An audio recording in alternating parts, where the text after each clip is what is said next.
We never thought we'd be saying this, but wow. The new 2018 Toyota Camry is seriously good. The popularity of SUVs has made also runs of the medium and large car segments, but Toyota has refined and delivered its best Camry yet.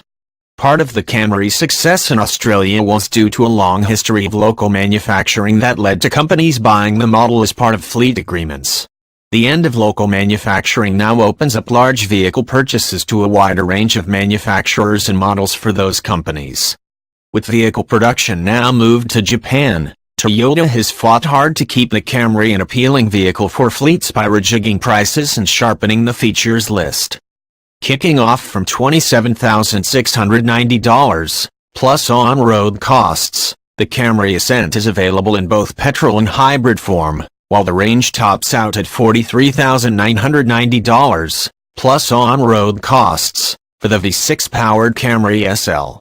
The 2018 Toyota Camry Ascent Hybrid tested here is priced from $29,990, plus on-road costs, and comes loaded with a stack of kit, despite sitting at the bottom of the range. These include pre-collision alert, autonomous emergency braking, EB, lane departure alert with steering assist and automatic high beam, active cruise control, 7 airbags, reversing camera, 17-inch alloy wheels with space-saver spare wheel, drive mode select, LED headlights with auto leveling, LED rear combination lights and LED daytime running lights. 7.0-inch display screen with Toyota Link apps and 6 speakers with AUX and USB Bluetooth.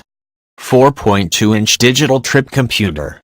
Cloth seat trim with urethane steering wheel with buttons. 60/40 split fold rear seat. 12V accessory connector. Electronic parking brake. Driver's seat power lumbar adjustment.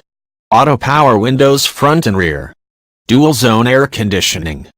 Keyless entry and ignition.